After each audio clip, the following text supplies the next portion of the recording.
कि शायद भारती जी बीच बीच में गाना गाने आते हैं, एंकरिंग करते हैं, वो तो इंजीनियर है। बाकी हम लोग नर्सिंग वालों को पढ़ाते हैं और भी टीचर्स है, बट फ्रेम बच्चों ने गिफ्ट करी उस टाइम शायद इतने ही थे। और अब तुम लोग गिफ्ट करोगे तो और बाकी बच्चे लोगों को भी ऐड कर देना। मैं गिफ्ट आइडिया भी देता हूँ, नहीं दोगे मत दो, ये सिलेक्ट होने वाले बच्चों ने दिया है। आप चूज कर सकते हो गिफ्ट देना या नहीं देना, आउटकम मैंने पहले से ही बता दिया। सो सैम्पलिंग फ्रेम इज लिस्ट। अब जब नॉर्सेट 7 के एप्लीकेशन फॉर्म भरने की लास्ट डेट क्या है? 21 ऑफ अगस्त। तो मैं 22 अगस्त को बता दूंगा कि सिलेक्शन होगा उन बच्चों का। बता दूं मैं ये बता कब पाऊंगा? जब एप्लीकेशन क्लोज हो गई और मुझे पता चला कि 85,000 एप्लीकेशन आई है। अब सिलेक्शन उन्हीं 85 में से ही होगा कि नहीं? बाकी वाले तो अप्लाई नहीं कर पाएंगे, अभी एप्लीकेशन क्लोज्ड। पॉसिबल है कि नहीं? तो जब जिन लोगों ने अप्लाई किया या जो लोग एलिजिबल है उनकी मेरे पास एक लिस्ट होगी, तभी मैं उसमें से रैंडमली सिलेक्ट कर पाऊंगा कि नहीं? इसीलिए जो एलिजिबल लोग होते हैं जिनमें से हम सैंपल ले सकते हैं, वो लिस्ट सैंपलिंग फ्रेम के साथ। सपोज मुझे क्लास में से 10 वॉलंटियर चाहिए, तो पहले मुझे क्लास का पूरा रजिस्टर होना चाहिए, तभी मैं उसमें से रैंडमली 10 ले पाऊंगा कि नहीं? वरना आपके नाम की चिट बनेगी नहीं तो आपका सिलेक्शन होगा ही। So what is sampling frame?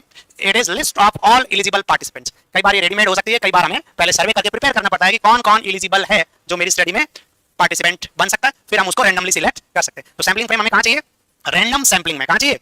Random sampling में। नॉन रैंडम सैंपलिंग में तो जो मिला जैसे मिला जहां मिला उसको ले लो, आपको कोई लिस्ट बनाने की जरूरत नहीं होती। So sampling frame is the list of people from which sample will be taken. Example, यदि मैं चाहूं कि मुझे नर्सेस सिलेक्ट करने हैं राजस्थान के, तो मेरे पास राजस्थान के नर्सेस की लिस्ट कहां से मिल सकती है? जो राजस्थान नर्सिंग काउंसिल है उसके पास होगी कि नहीं? जो रजिस्टर्ड नर्स है उसका डेटा होगा, मैं उनको अप्रोच करता हूं और वो लिस्ट लेता हूं, तो वो मेरे लिए सैंपलिंग फ्रेम हो गई कि नहीं? सपोज मैं एडोलेसेंट गर्ल्स पे स्टडी कर रहा हूं इस एरिया में, और प्रोबेबली आंगनवाड़ी पे रजिस्ट्रेशन का कैंप लगा के उन्होंने अपने एरिया के एडोलेसेंट गर्ल्स का नाम लिखा है, तो मेरे पास उन लोगों की लिस्ट कहां से मिल जाएगी? प्रोबेबली आंगनवाड़ी वर्कर से। या मैं प्रेग्नेंट लेडीज पे कोई स्टडी कर रहा हूं और एक सब सेंटर पे जाता हूं और वहां एएनएम को पूछता हूं कि अभी आपके पास कितने रजिस्टर्ड एएनसी है, तो मुझे उनकी लिस्ट मिल सकती है कि नहीं? यदि नहीं है तो मैं पहले होम टू होम सर्वे करूंगा, एक लिस्ट बनाऊंगा और उनमें से रैंडमली सिलेक्ट कर लूंगा। तो रैंडम सैंपलिंग के लिए हमें क्या चाहिए? Sampling frame. समझ पा रहे हो आप? Okay, very good. Example, electoral register, postal address, telephone numbers. जैसे कौन बनेगा करोड़पति के अंदर? घर बैठे जीतो जैकपॉट। अमिताभ बच्चन जी ऐसे क्वेश्चन पूछते हैं कि नहीं? फिर घर बैठे आप आंसर दे सकते हो, उसका गूगल करके भी दे सकते हो, क्योंकि उनको कोई फर्क नहीं पड़ता, क्योंकि एक एसएमएस के 15 रुपए कमाने हैं केबीसी वालों को, तो कमाने कि नहीं? फिर आपने आंसर दे दिया और भारत के 4 करोड़ लोगों ने आंसर दिया, 15 × 4 60 करोड़ रुपए मिल गए कि नहीं सोनी टीवी को? अब घर बैठे जीतो जैकपॉट में 1 लाख रुपए तो वापस देना है। फोन लगा दिया किसको? वो 4 करोड़ लोगों के मोबाइल नंबर ही एंट्री हुए थे जिस नंबर से आपने भेजा था, और कंप्यूटर ने रैंडमली एक नंबर सिलेक्ट करा और उसको अमिताभ बच्चन जी ने कॉल लगा दिया कि नहीं? 1 लाख रुपए खर्चा हुआ, 2-4 लाख और ऐसे एडवर्टाइजमेंट में अमित जी को दे दिए, फिर भी लगभग 60 करोड़ रुपए उन्होंने कमा लिए कि नहीं? तुमने भेजे थे मैसेज, तुम 15 रुपए खर्च नहीं करो। ये आंसर नहीं आ रहा था दोनों? चलो ठीक है, अब हम लोग कम से कम कौन बनेगा लखपति तो खेल रहे हैं कि नहीं? उसमें आंसर जरूर देते रहना, और वहां एसएमएस चार्जेस है ही नहीं, क्योंकि आप डायरेक्ट बता रहे हो फ्री। चलो आंसर देते रहना, मैं देखता हूं। So what is sampling? Very easy, a process of selecting suitable sample. और आजकल शादी करना भी एक सैंपलिंग जैसा हो गया है। तुम्हारे घर वाले फोटो नहीं ला रहे आजकल? ये नहीं ला रहे, वो सिर्फ फिल्मों में होता था पहले। आजकल फोटो पे भरोसा किया ही नहीं जा सकता। पहले तो एक ही कैमरा होता था, जिसका आना था आ जाता था। आजकल तो भाई साहब फोटो और असलियत और ऊपर से ये ब्यूटी पार्लर नहीं क्या? नोकिया और आईफोन में फर्क ही पता नहीं चले। एनीवेज, खैर सैंपलिंग होती काफी टेक्निक्स के थ्रू। 2 मेन टेक्निक हम पढ़ेंगे, प्रोबेबिलिटी, नॉन प्रोबेबिलिटी। आपको नाम याद रखना है, प्रोबेबिलिटी मींस चांस। सपोज आप यहां पर हो इस भीड़ के अंदर, आपके 50% चांस है कि आप सिलेक्ट हो जाएंगे और 50% है कि नहीं होंगे। सो ये क्या हो गया? प्रोबेबिलिटी। कब? जब नॉन रैंडम सैंपलिंग यूज नहीं कर रहे, रैंडम सैंपलिंग यूज कर रहे हैं तब। और नॉन प्रोबेबिलिटी में क्या होगा? अपनी मनमर्जी से लेंगे, आपके चांस या तो 100% है या 0 है, 50-50 तो है ही नहीं। आपके लिए किसी ने फोन किया, आपने कुछ जुगाड़ लगाया तो आपका सिलेक्शन हो जाएगा, वरना पढ़ भले कितना ही लो। So non random, non probability sampling techniques are weaker. तो बेस्ट क्या है? बट बिगिनर्स जो होते हैं शुरू करना, लोग जो रिसर्च करते हैं, स्टूडेंट रिसर्चर्स में ज्यादातर लोग पहले नॉन रैंडम सैंपलिंग से शुरू करते हैं। सो हम 1 बाय 1 इनके टेक्निक्स देखेंगे। सबसे पहले हम नॉन रैंडम ही देखेंगे कि वो इजी है बिगिनर्स के लिए। आप लोगों ने रिसर्च किया था क्या? तो कौन सा सैंपलिंग टेक्निक यूज किया था? रैंडम। किसने रैंडम सैंपलिंग टेक्निक यूज किया? खड़े करो। नॉन रैंडम अभी रिसर्च किया था, वो यस किसने बोला था? बिना सैंपलिंग के किया था क्या? कुछ तो किया था, कुछ लोग कर रहे थे, हम उसमें शामिल थे, है ना? उन्होंने क्या किया ये हमें मालूम। ये वाला रिसर्च तुमने किया होगा। तुम कितने अच्छे टीम प्लेयर हो, तुम्हारी टीम ओलंपिक में गोल्ड मेडल जीत के भी आ जाए और तुम्हें ये तक नहीं पता कि कौन से गेम में जीता था। तो सबसे आसान है एक्सीडेंटल और कन्वीनियंट सैंपलिंग टेक्निक। अभी जैसे मान लो आपका नॉर्सेट का सेंटर आएगा, आप बैठे हुए हो चाय की दुकान पे और कुछ लोग बात कर रहे हो, मेरा सेंटर नोएडा आ गया। मान लो तुमने अच्छा नोएडा आ गया, अरे मेरा भी नोएडा है, चलो Noida. Means eligibility criteria fulfil हो गई कि साथ कौन जा सकता है या ग्रुप कैसे बनेगा या हेल्प कहां से मिल सकती है, पॉसिबल है कि नहीं? So that is just accidental. आपने कोई प्लान नहीं करा था। सपोज हम प्रेग्नेंट लेडीज पे कोई स्टडी कर रहे हैं और आप बैठे हुए हो और पड़ोस से कोई आंटी आई, वो बता रही अरे पता है क्या उनके वहां तो गुड न्यूज, तुम्हारे कान खड़े हुए हैं गुड न्यूज कहां? बोले वहां, चलो एक सैंपल मिल गया। पॉसिबल है कि नहीं ऐसा? सो एक्सीडेंटली जब आप फर्स्ट सैंपल से मिलते हो, आपने प्लान नहीं करा, बट आपको लगा कि वो आपका एलिजिबल क्राइटेरिया फुलफिल कर रहा है, तो आपने उसको ऐड कर दिया। या फिर कन्वीनियंटली क्या, आपने अपने मोहल्ले की खबरदार वाली उन आंटियों को बता दिया, जो होती है एंटीना, मोहल्ले की सीसीटीवी, जिनको सब पता है दूसरों के घर में क्या हो रहा। ऐसे पुराने जमाने में थे, आजकल तो सब लोग मोबाइल में घुसे पड़े, उनको कुछ पता नहीं रहता। पुराने वाले आंटीज को भाई साहब सब पता रहता था। तुम्हारी दादी को रहता था क्या? मोहल्ले का पता है, तुम्हारा नहीं पता, क्योंकि दादी को व्हाट्सएप नहीं चलाना था, वरना तो पोल खुल जाएगा ना। चलो ठीक है, तो हमने क्या कहा, कन्वीनियंटली उस मोहल्ले में खबर फैला दी कि जिनके भी ऐसी कोई गुड न्यूज़ है, हम उनकी जांच कर रहे हैं, आप मुझे जरूर बताना। तो लोगों ने बता दिया इनके यहाँ, हमने तो सैंपल ले लिए। फिर क्या करा, उनके घर गए, उनसे पूछ लिया कि यार बताओ ना और कोई है क्या आसपास, मुझे तो ऐसे 30 सैंपल्स की जरूरत है। कितने? तो उन्होंने आगे रेफर कर दिया, तो आगे क्या बन जाएगा ये? आगे ये बन जाएगा स्नोबॉल या चेन सैंपलिंग। इसको नेटवर्क सैंपलिंग भी कहते हैं। क्या कहते हैं? Network sampling. आपको एक तरीका अपना सकते हैं इनमें से, जैसे आजकल चेन और नेटवर्क मार्केटिंग बहुत, इसमें एक ग्राहक फंसा, आगे 3 सदस्य बनाओ और थाईलैंड जाओ, गोवा जाओ, दुबई जाओ, ऐसे ट्रिप देते हैं। वो देते कि नहीं पता नहीं, फोटो आते हैं। और ज्यादा सदस्य बनाओ, सीधा BMW खरीदो। तुम्हारे सामने आएगी नहीं ऐसी कोई स्कीम्स? आती नहीं आती, पर उसमें जोड़ने के लिए पैसे देने पड़ते हैं ना पहले, वो तुम देते नहीं किसी भी हालत में। पक्का फीस तो दी है कि नहीं? यहाँ पर दे देना। हाँ, तो फिर और क्यों खर्चा करें, हम सीधा आप लोगों को मेहनत से BMW और दुबई का ट्रिप करवाएंगे। ऐसी कोई मार्केटिंग करने का नहीं। हाँ, बाद में हमारी मार्केटिंग करोगे तो कुछ और बोनस मिल सकता है, वो तुम करते ही नहीं। करते हो? तुमने तो लिख रखा है JINCN, जिसने लिख रखा है उसको मेरी तरफ से 5 बोनस मार्क्स आज से ही पॉजिटिव। और जो सोच रहे हैं इससे क्या होता है, ये तो ऐसे ही कह रहा है, तो उनको मैं 16 सितंबर को मिलूंगा। भरोसा करना है तो करो, नहीं करना है तो लॉस मेरा। तो आज मैं देखूंगा सब लोगों ने वो लगा रखा है कि नहीं बैच, किसे लगा रखा है। और ये बिना टी-शर्ट वाले तो मेरे को दिखाई मत करो, तुम्हारे तो -15 वैसे ही हो रखे हैं। हाँ, तो स्नोबॉल समझ में आई? एक्सीडेंटल, ऐसे एक्सीडेंट से मिला। कन्वीनियंटली लोकल हेल्प से पहला सैंपल मिल गया, जहां पहला सैंपल मिला उसने आगे दूसरे को रेफर, दूसरे तीसरे को रेफर, तो ये नेटवर्क या चेन सैंपलिंग हो गया। और इसी को हम क्या कहते हैं? Snowball sampling. स्नोबॉल कुछ खास नहीं, अपन वो रुमाल पास करने वाला या किलो पास करने वाला ऐसे कुछ गेम खेलते हैं ना बचपन में, तो इसको आगे पकड़ा दिया, इसको आगे पकड़ा दिया, ऐसा। तो वो लोग यूरोप वाले क्या कर रहे थे, उनके वहां तो रेत नहीं थी, वो किसकी बॉल बना रहे थे? स्नो, और उसको पास करके वो चेन बना रहे थे। तो इस सैंपलिंग का नाम क्या हो गया? Snowball sampling. ये सब एक ही मिलती जुलती सैंपलिंग के नाम है। बुक्स में आपको अलग अलग लिखा हुआ भी मिल सकता है, आपको उसका मीनिंग पता होना चाहिए। समझ पा रहे हो? अब इसमें क्या है, कन्वीनियंस, एक्सीडेंटल या चेन या नेटवर्क में आपको गलत सैंपल मिल सकते हैं, जो कोऑपरेटिव नहीं हो, या फिर उनसे बेस्ट इंफॉर्मेशन नहीं मिलेगी आपको। या सारे प्राइमरी ग्रेविटाई मिल गए हो, या सारे मल्टी ग्रेविटाई मिल गए हो, या सारे कॉम्प्लिकेटेड प्रेगनेंसी मिल गए हो, सारे नॉर्मल मिल गए हो, पॉसिबल है कि नहीं? इसलिए हम क्या करते हैं, जैसे मैंने ऐसे ही जो मिल गया उन 10 वॉलंटियर को ले लिया, और मैं खुश था कि कल वो सुबह आएंगे, हम लोग फ्लैग होस्टिंग में उनकी हेल्प लेंगे। लेकिन सुबह हो गई, फ्लैग होस्टिंग हो गया, वो तो आए ही, धोखा हुआ कि नहीं मेरे साथ? सो अब मैं यूज करूंगा नेक्स्ट टेक्निक, जिसको हम कहते हैं जजमेंटल। वो आ गया जजमेंटल और पर्पसिव सैंपलिंग। जजमेंटल, और जैसे आप लोग उधार मांगते हो, तो ऐसे कोई दिख गया उससे उधार थोड़ी मांगते हो क्या? पहले अपन देखते हैं कि अपनी नजर में कौन ऐसा बंदा है जो पैसे दे सकता है, जिसके पास कुछ है। दूसरा, जिसकी नजर में हमारा भी कुछ इंप्रेशन है और उसको लगे कि ये वापस दे सकता है, रहता कि नहीं ऐसा? उसी से मांग पाते हैं कि नहीं? सो यदि मुझे जानकारी है पॉपुलेशन के बारे में कि who can be best serve my purpose, ये तभी कर पाऊंगा मैं जब मुझे पॉपुलेशन के बारे में नॉलेज ऑलरेडी है। अदरवाइज मैं ये पर्पसिव या जजमेंटल सैंपलिंग यूज नहीं कर पाऊंगा। तो रिसर्चर अपने पर्पस को बेस्ट फुलफिल करने वाले सैंपल सिलेक्ट करता है, जानबूझ के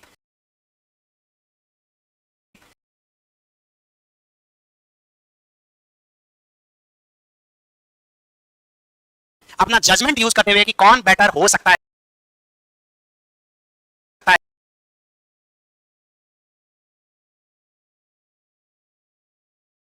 स्टडी में, तो वो क्या कहलाएगी? जजमेंटल। या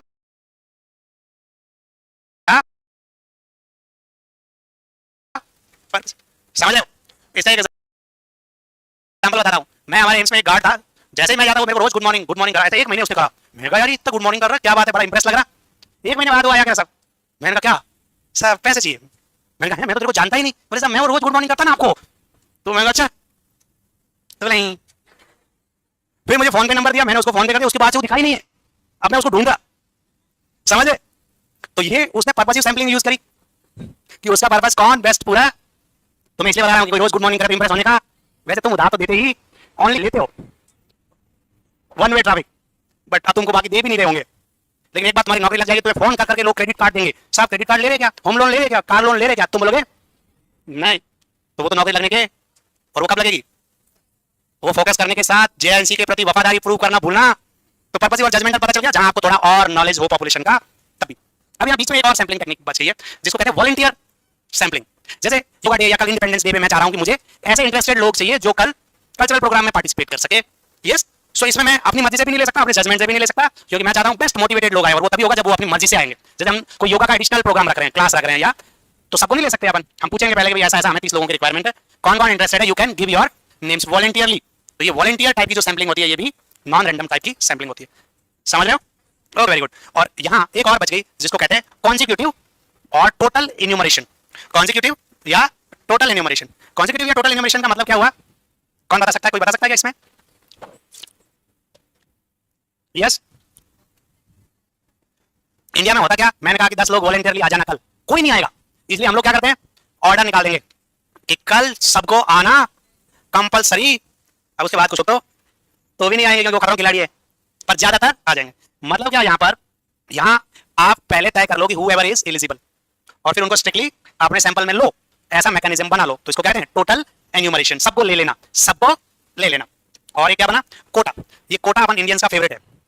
ये जो मैंने सारी तकनीक बताई आपको, चाहे कन्वीनियंस हो, एक्सीडेंटल हो, स्नोबॉल हो, वॉलंटियर हो, जजमेंटल हो या पर्पसिव हो, इसमें बाई चांस लोग आपको मिल रहे हैं, लेकिन सपोज सारे मल्टी ग्रेविटा मिल गए, प्राइमरी ग्रेविटा मिली नहीं, पॉसिबल है? तो हम चाहते हैं यार प्राइमरी ग्रेविटा लेडीज का भी प्रॉब्लम का रिप्रेजेंटेशन हो अपनी स्टडी में।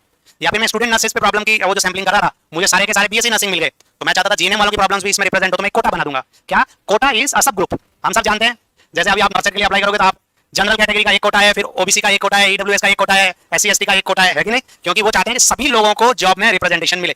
पॉसिबल है कि सारे एससी वाले सिलेक्ट हो जाए, जनरल वाले को नहीं मिले, या सारे ओबीसी वाले सिलेक्ट हो जाए यदि बिना किसी रिजर्वेशन के वैकेंसी, या सारे जनरल वाले आ जाए इस डर से। यस, और अब तो सबसे बड़ा कोटा 80-20 हो रखा है कि नहीं? वो तो है ही साथ साथ में कि 80% of female will be selected. So एक क्राइटेरिया प्लेस कर देना on basis of any demographic और एजुकेशनल और सोशियो डेमोग्राफिक कैरेक्टरिस्टिक, पॉपुलेशन को एक से ज्यादा पार्ट में डिवाइड कर देना, तो वो क्या कहलाएगा, कोटा। और फिर उसमें से जनरल, ओबीसी या जीएनएम, बीएससी, इन नर्सेज को किसी एक नॉन रैंडम टेक्निक से सिलेक्ट करना। कोटा प्रोपोर्शनेट हो सकता है, कोटा डिस्प्रोपोर्शनेट हो सकता है, अनुपात में और बिना अनुपात में। जैसे 80-20 है, ये प्रोपोर्शनेट है क्या डिस्प्रोपोर्शनेट? जनसंख्या में मेल और फीमेल यदि नर्सिंग में स्टूडेंट्स को यदि हम देखें तो ये 50-50 है क्या? 50-50 शायद नहीं हो क्योंकि मेल्स की एंट्री नर्सिंग में बाद में हुई है, बट ये जनरेशन जो बिलो 30 इयर्स नॉर्थ साइड के लिए एलिजिबल है, प्रोबेबली उसमें लगभग 50-50 हो सकते हैं, शायद हो सकते हैं। चलो मैं 60-40 मान लो फिर भी यदि ओवरऑल फीमेल नर्सेज की संख्या ज्यादा है तो 60-40। यदि रिजर्वेशन होता उस आधार पे कि कितने फीमेल नर्सेज है और कितने मेल नर्सेज है, उस आधार पे होता तो ये प्रोपोर्शनेट हो जाता। क्या होता? हो जाता कि नहीं? लेकिन ये 80 और 20 हुआ, ये डिस्प्रोपोर्शनेट है। क्या है? डिस्प्रोपोर्शनेट कोटा। सो इसका एग्जांपल आप देख सकते हो, यदि मेल फीमेल 50-50% है पॉपुलेशन के अंदर, तो आप उनको यदि 50% कोटा रिजर्व करते हो अपने रिसर्च में, तो वो प्रोपोर्शनेट कोटा है। इक्वल होना प्रोपोर्शनेट नहीं है, ठीक है? ये पॉपुलेशन में उसका प्रेवलेंस को देखते हुए, सपोज जीएनएम और बीएससी में हम कोटा कर रहे हैं, तो आज लगभग 70% लोग बीएससी नर्सिंग कर रहे हैं और 30% जीएनएम कर रहे हैं, तो मैं जीएनएम को 50% और बीएससी को 50% दूंगा, तो वो डिस्प्रोपोर्शनेट हो गया। क्या हो गया? तो इक्वल होना ही प्रोपोर्शनेट की गारंटी नहीं। जनसंख्या में वो किस रेशियो में मौजूद है, हमने अपनी स्टडी में उसी रेशियो में लिया, तो वो प्रोपोर्शनेट कोटा सैंपलिंग होगी। Are you all getting this? भारी तो नहीं पड़ा, हल्का हल्का ही है ना?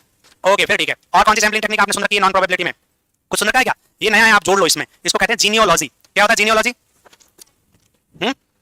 फैमिलीज में उनके रिलेटिव्स को ही लेना है, चाहे वो कहीं दूर भी क्यों ना रह रहे हो। ऐसा क्यों भाई? खानदानी रिसर्च। क्या खानदानी रिसर्च? ऐसा क्यों करना पड़ रहा है हमें? ऐसा मान लो हम जो स्टडी कर रहे हैं वो जेनेटिक्स या इस तरह के ट्रेट्स देखने के लिए कर रहे हैं दैट रन्स इनटू फैमिली, तो फिर हमें दूसरे सैंपल्स भी उनके फैमिली ट्री में से ही लेने पड़ेंगे कि नहीं? कुछ स्टडीज ऐसे हो सकते हैं जहां जीनियोलॉजिकल सैंपलिंग की जरूरत पड़ सकती है। समझ पा रहे हो आप? यदि आप पर्टिकुलर जीन्स देख रहे हो एक फैमिली में, तो उनके रिलेटिव चाहे कहीं अभी कोलकाता में भी जाकर रहने लगे तो हमें उनके सैंपल्स लेने पड़ेंगे। Yes, so genealogy you take relative only. यदि ऐसे आप कुछ इनहेरिटेंस या जेनेटिक डिसऑर्डर रिलेटेड कोई स्टडी करते हो, तब आप ऐसी सैंपलिंग ले सकते हो। और आजकल ये ट्रेड्स काफी देखे जाने लग गए। और जैसा आपने अशोक सर कहते हैं, हम तो जेएनसी को एक जीन के तौर पे आपके अंदर डालने की कोशिश कर रहे हैं, तो अपन सब क्या हो गए? रिलेटिव हो गए कि नहीं? तो हम सब लोग रिलेटिव हो गए आपस में, क्योंकि यहाँ आए हो, यहाँ का नमक खाया और जेएनसी वाला जीन आ गया आपके अंदर। और हमें तो ये बात को जिंदा रखना है, वंस है जेएनसीएन ऑलवेज है। और आपको बड़े गर्व के साथ बोलना चाहिए, क्यों? क्योंकि हमने भी आपके सक्सेस में कुछ तो मेहनत करी है कि नहीं? और जिंदगी में एहसान नहीं भूलना चाहिए। और हमेशा आपको एक ग्रेटिट्यूड वाला एटीट्यूड रखना, भले प्रोपोर्शनेट ही रख देना, ये आपकी सक्सेस है, उसमें हमारा प्रोपोर्शनेट रोल कितना है वो भी तो रख सकते हो कि नहीं?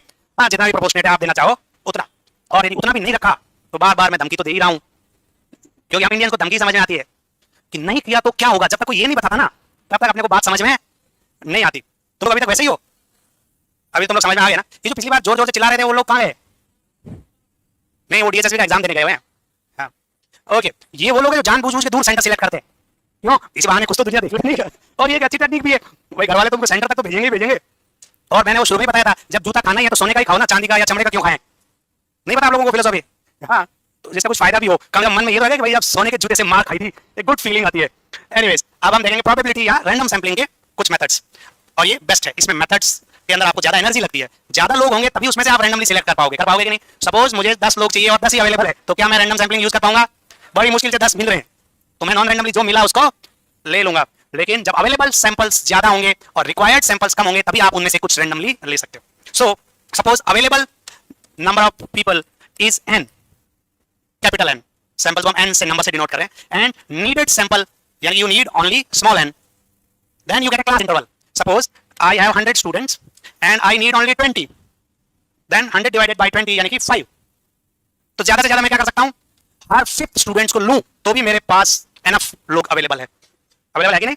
तो अवेलेबल डिवाइडेड बाय रिक्वायर्ड से जो मुझे वैल्यू मिली उसको हम क्लास इंटरवल कह सकते हैं. क्या कह सकते हैं? या वो जो मैंने nth या kth नंबर का था फला नंबर कि मैं वो हर 5वां व्यक्ति ले सकता हूं. हर 5वां व्यक्ति कैसे लूंगा मैं हर 5वां व्यक्ति, वो हम आगे समझेंगे. तो सबसे पहले रैंडम में भी सिंपल रैंडम होता है जिसको आप कई बार देखते हो, बचपन में भी आपने यूज किया होगा. सिंपल रैंडम कहते आप टीम बनाते थे बचपन में गेम खेलते टाइम. तो नॉन रैंडम तो वो था जिसमें आप अपने दोस्तों तू मेरी टीम में, तू मेरी टीम में, तू मेरी टीम में, वो क्या था? Non random. क्या था? Non random. फिर वो दूसरे वाले थे, उन्होंने ऑब्जेक्शन लिया कि तुम सारे अच्छे खिलाड़ी एक तरफ हो जाते हो, गेम में कोई मजा ही नहीं आ रहा, हम तो खेलेंगे ही. तो तुमने कहा अच्छा क्या करें, बोले इसको मेरे को दो, ये तुम ले लो, हमारा कच्चा खिलाड़ी. ठीक है, तो थोड़ा बैलेंस होगा. ऐसा होता था क्या? पॉसिबल है. और ऐसा ही ना हो, फेयर टीम बने तो हम क्या करते थे, चिट से ले लेते थे देखो ये. या स्कूल में टीचर्स क्या करते थे, हाइट से खड़ा कर देते थे अपने वैसे, और फिर सबको बोलते थे ऑड इवन नंबर्स. पहले वाले को 1, दूसरे वाले को 2, फिर 1 2 1 2 1 2 ऐसे बुलाते थे कि नहीं. फिर कहते थे 1 उधर 2 इधर और टीम बन गई कि नहीं. तो कई तरीके अपन यूज करते थे. ये रैंडमाइजेशन के तरीके हैं. क्या है? Randomization, lottery, chit. और पहले बॉलिंग बैटिंग या क्रिकेट के अलावा दूसरे गेम्स में भी टॉस होता है. क्या होता है? और फ्लिपिंग द कॉइन, ये भी एक तरीका है रैंडमाइजेशन का, कॉइन फ्लिप करना. सो कई और आजकल कंप्यूटर्स का यूज हो गया. वो कसिनो देखा, कसिनो ऐसे कुछ घूमता रहता है, फिर एक नंबर आता है, फिर कुछ पैसे आते हैं, कुछ आते हैं, ऐसा होता है ना. गए तुम लोग कसिनो में? तो पता कैसे तुम लोगों को? हाँ, जाने की जरूरत क्या है पता करने के लिए, वीडियोस आते रहते ना. Okay good. सो और कंप्यूटर टेबल या कंप्यूटर खुद लॉटरी से नंबर सिलेक्ट करना, ये सब क्या कहलाता है? रैंडमाइजेशन के तरीके. और नॉर्मली मेरे पास आपकी सैम्पलिंग फ्रेम है, आप लोग 300 अवेलेबल हो मेरे पास, मैंने 20 लोगों को लेना है, तो मैंने जस्ट नंबर बोल दिया, roll number 5, roll number 11, roll number 13, roll number 19, whatever it is, और मेरे 20 सैंपल्स पूरे हो गए. अब हुआ क्या, मैं तो लिस्ट में 50 तक पहुंचा था, उसी में से मेरे 20 आ गए. जिनका रोल नंबर पीछे है उनका कभी नंबर ही, ऐसा होता है एग्जाम के अंदर भी, जब वाइवा लेते हैं, जो जिनका roll number A B C, उनको एग्जाम में लंबे लंबे क्वेश्चन पूछता है, लास्ट में टाइम हो जाता है, रोल नंबर लास्ट के जिनका नाम होता है जेड से.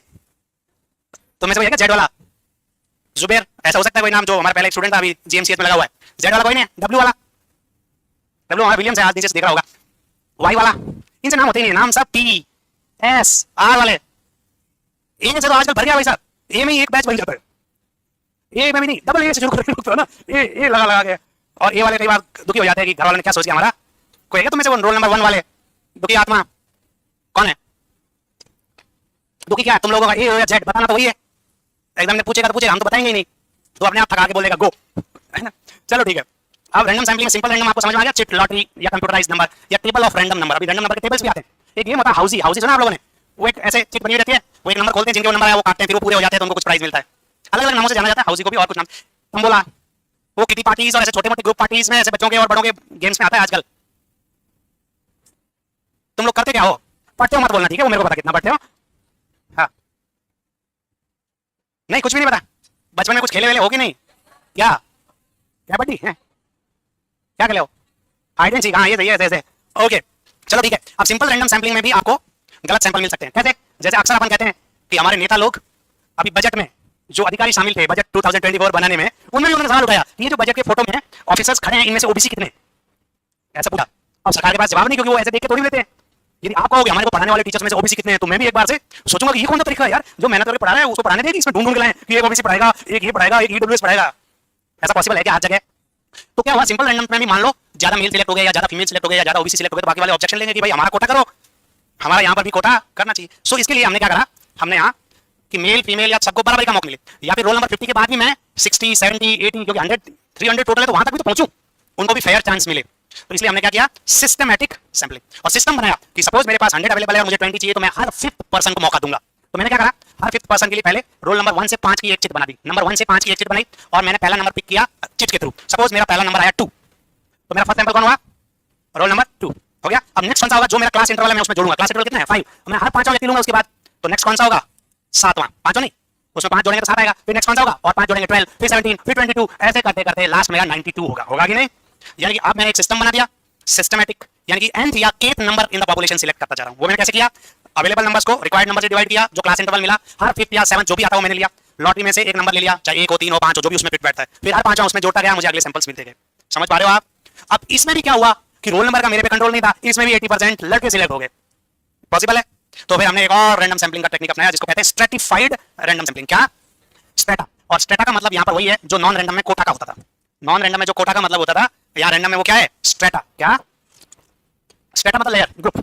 पॉपुलेशन को किसी कैरेक्टरिस्टिक के आधार पर एक से ज्यादा ग्रुप में बांट दिया जो स्टडी के लिए जरूरी थे, male female GNM BSc urban rural OBC general EWS whatever जो भी रेलेवेंट था। अब क्या किया, अब मैंने स्टेटा बना दिया मेल, स्टेटा बना दिया फीमेल। सपोज मैंने तय किया कि मुझे 20% मेल और 80% फीमेल लेने, अब मैं कोई तरीका निकालूंगा क्या, या तो सिस्टमैटिक रैंडम या सिंपल रैंडम। हर स्टेटा के अंदर रिक्वायर्ड सैंपल सिलेक्ट कर लूंगा। यदि मुझे 20 मेल और 80 फीमेल सिलेक्ट करने थे तो मैं वो तरीका लगा लूंगा। ये क्या बन गया, स्ट्रैटिफाइड रैंडम सैंपलिंग।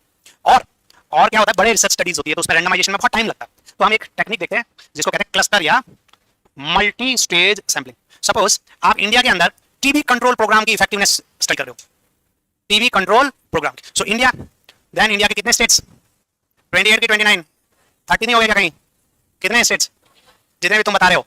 अब उतने स्टेट्स में डिस्ट्रिक्ट कितने हैं, may be around 680 districts. 680 districts के अंदर तहसील, विलेजेस एंड हाउसेस, ऐसे अलग अलग स्टेज से आपको पहुंचना है। तो हम क्या करेंगे, इंडिया को जोन में बांट देते हैं पहले तो, नॉर्थ साउथ ईस्ट वेस्ट, या ज्यादा बनाना पड़े सेंट्रल इंडिया या ऐसा वैसा कुछ। फिर कुछ स्टेट्स को ग्रुप कर देंगे कि नॉर्थ में 10 है स्टेट्स, साउथ में 5 स्टेट्स, ऐसे ग्रुप कर दिया।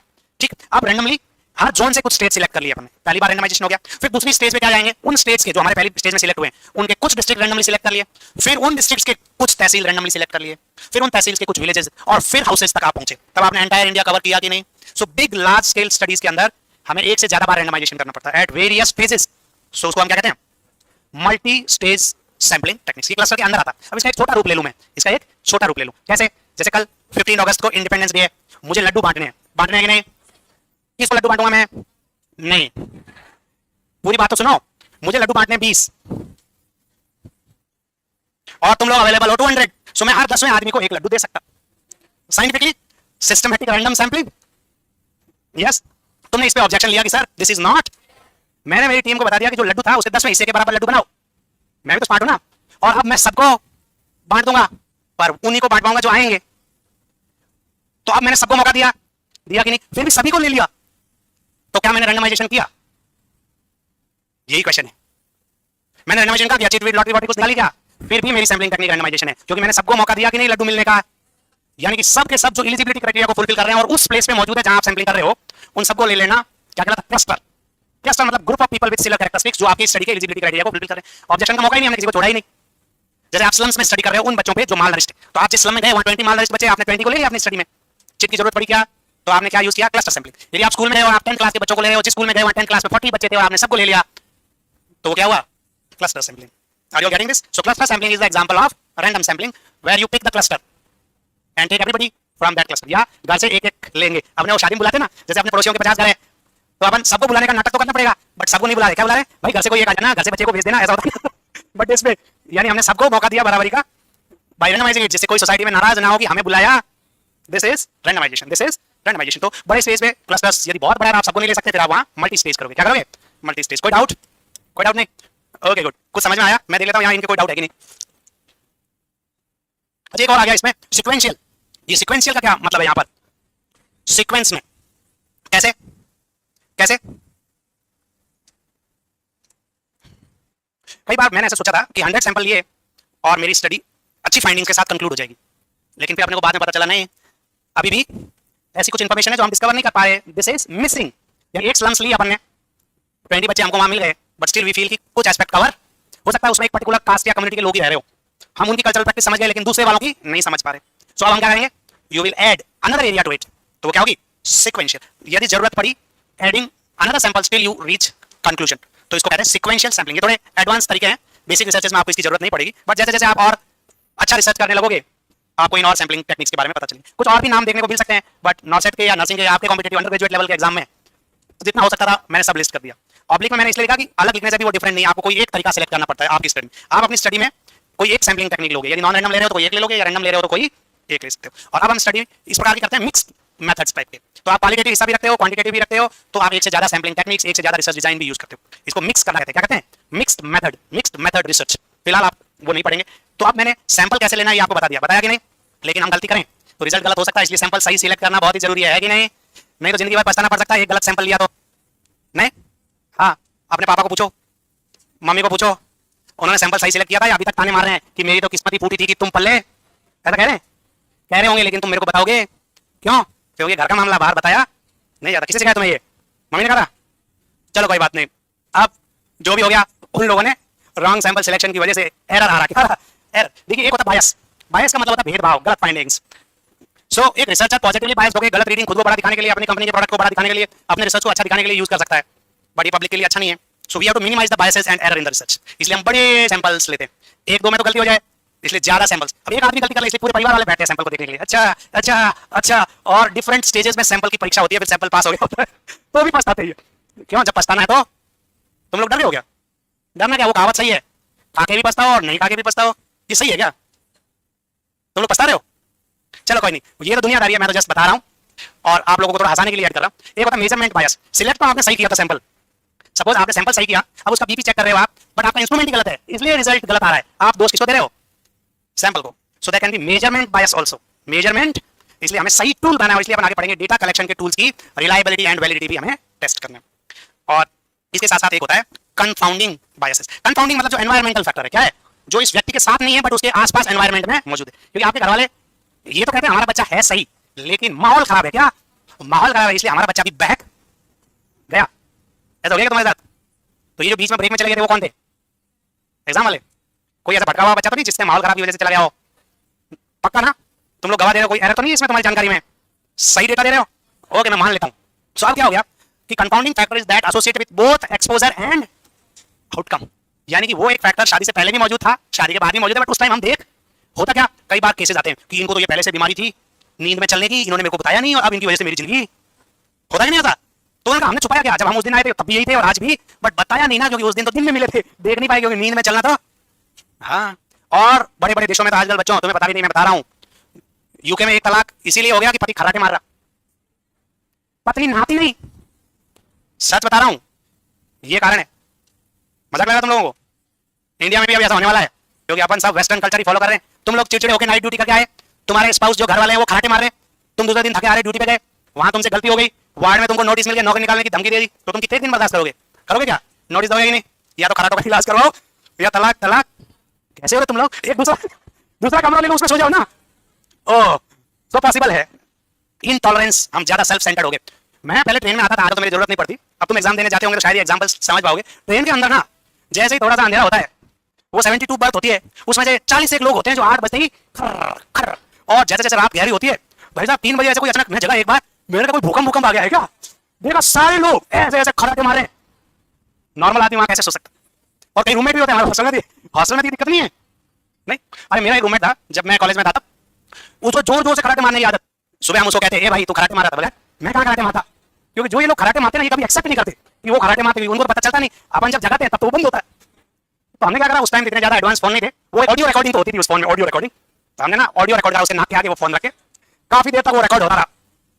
दूसरे दिन हम ऐसे चाय पी रहे, हमने सोचा आज इसको सुनाते हैं. तो हमने उसको सुनाया, भाई जरा सुनना क्या बज रहा है. वो ध्यान से सुन रहा है, ऐसे लगा यार कोई ट्रेन चलने की आवाज. तो हमने कहा भाई ये ट्रेन हमारे पास चल रही होती है. बोले क्या? तू खराटे मारता है इतनी जोर से?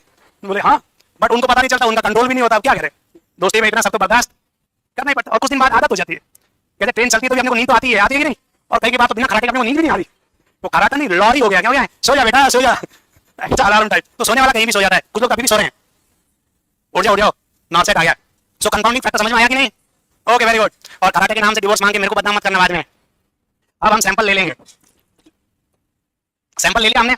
सैंपल से डेटा कलेक्ट करना बहुत इंपॉर्टेंट है, और डेटा कलेक्शन के भी कुछ टूल्स आने चाहिए अपने को, जिसको हम रिसर्च टूल्स के तौर पे पढ़ते हैं. Methods of data collection. So which of these are not a method of data collection in this list?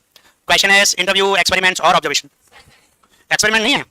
Experiments are methods of research, not tool of data collection. तो बाकी 3 जो यहाँ लिखे हुए हैं वो टूल्स है. सो आंसर यहाँ पे odd one out is experiment. यहाँ पे आपने डेटा के टाइप्स को पढ़ रखे होंगे, मैंने पहले भी बताया था. प्राइमरी और secondary data, review of literature पढ़ाते टाइम भी बताया था. जस्ट रिवाइज कर लेते हैं. Which of the following term is best used to describe the data that were originally collected at earlier point of time by a different person for a different purpose, but we are using it now. घर में वो biscuit तो लाए थे Tommy के लिए. Tommy, अब रात में भूख लग गई और तुम उठ के कुछ ढूंढ रहे हो. बिस्किट बिस्किट होता हुआ क्या है? और ये तो जस्ट एग्जांपल दे रहा हूं. अब हमें पता चला कि पहले कोई डेटा डिफरेंट स्टडी के लिए यूज करने के लिए किया गया था, अब हम उसको यूज कर रहे हैं रेडीमेड डेटा को. हम खुद अपना डेटा कलेक्ट नहीं कर रहे. तो ये क्या हुआ? Secondary data. क्या? Secondary data. तो यहाँ पे आंसर क्या होगा? Primary data is collected by the researcher for this current study for a definite purpose. और ये primary secondary data care plan में भी तो देखते हो ना, तुम लोग पेशेंट को पूछ के जो लिखते हो वो तो, और फाइल देख के जो लिखते हो वो. पेशेंट से तो तुमने कभी पूछा ही? गए थे हॉस्पिटल में, हिस्ट्री ली भी थी? ओह, मैं तो हमारे बच्चों को, स्टूडेंट्स को अक्सर कहता हूँ, उनके जो ओबीजी का केस बुक है उसके अंदर जो बच्चे जन्मे और जिनका उन्होंने पार्टोग्राम बनाया है 99% वो बच्चे तो कभी पैदा ही नहीं हुए। ये स्कैम है, स्कैम, फ्रॉड। अब डिपेंड करता है तुम कहाँ पढ़ रहे थे। 99 कई जगह 100% कई जगह। आज ही हम एमएससी, हमारे अभी नया है एम्स में एमएससी के बच्चे, तो हम वहाँ क्लास में गए हमारे प्रिंसिपल सर के साथ, तो हमने उनको पूछा कि तुम में से कितने लोगों ने रिसर्च किया है। वो बीएससी करके आए थे, और आप जान के हैरान हो जाओगे कि 50% से ज्यादा बच्चों ने रिसर्च नहीं करने वाली कैटेगरी में हाथ खड़ा करा। क्यों? क्योंकि जो चलता है कॉलेजेस में उन्होंने भी वही किया होगा ना। यस। अब यहाँ आपको प्राइमरी और सेकेंडरी डेटा में फर्क पता चल गया, चला कि नहीं? ओके, यहाँ पे कुछ डेटा कलेक्ट करने के लिए क्वेश्चंस के टाइप्स पढ़ते हैं हम। जैसे आपके एग्जाम में एमसीक्यूज आ रहे हैं कि नहीं? अब एमसीक्यूज के अंदर भी 4 चॉइसेस आती है, उसमें भी आजकल मल्टीपल रिस्पांस क्वेश्चंस आ रहे हैं कि नहीं? उसमें आपको मैच द फॉलोइंग भी कर दिया है, लिस्ट ए बी के साथ मैच भी कर रहे हैं, करना पड़ रहा है कि नहीं? क्या क्या करना पड़ेगा? बहुत कुछ करना पड़ेगा। तो डिफरेंट टाइप्स के क्वेश्चंस हम बना सकते हैं। नॉर्मली क्या होता है, एक क्वेश्चन होता है जिसको हम कहते हैं ओपन एंडेड क्वेश्चन। सुना क्या? Open ended. और एक होता है क्लोज एंडेड। क्लोज एंडेड का मतलब क्या होता है? जब मैं आपको खड़ा करता हूं और बोलता हूं सिर्फ यस और नो में आंसर दो, तुम सो रहे थे कि नहीं? तुम कहते एक्चुअली सोते नहीं रहता, पर नींद आ रही थी। हमने एक्चुअली सिर्फ यस और नो बताओ। तो जब आपके पास और ऑप्शन नहीं है, उन्हीं में से देना जो आपको यस और नो दिया गया है, अब ये क्लोज एंडेड हो गया। क्या? और जब आपके पास 4 ऑप्शन है, अब आप लिखना चाह रहे हो कि सर इस कंडीशन में ए और इस कंडीशन में बी हो सकता है, ऐसा मन कर रहा, ए भी हो सकता है बी भी हो सकता है, ऐसा लिखने का मन कर रहा, लेकिन ऐसा ऑप्शन है क्या नॉट सेट में?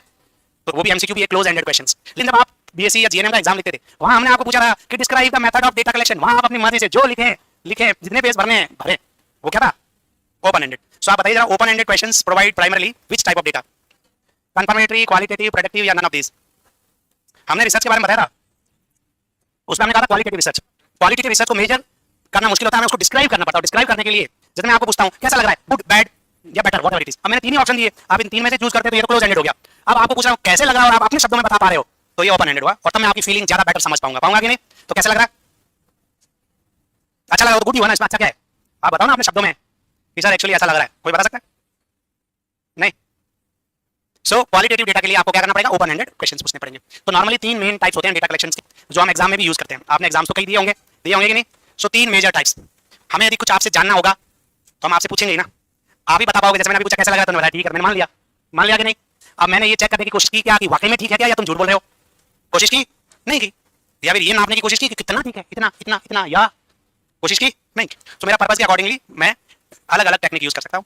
और सबसे commonly used data collection technique है सेल्फ रिपोर्ट्स। ये वर्ड याद रखना आपको, सेल्फ रिपोर्ट्स। सेल्फ कौन? सैंपल खुद बताता है, सेल्फ रिपोर्ट्स। अब सैंपल खुद कैसे बताता है? एक तो लिख के बताता है, इन राइटिंग।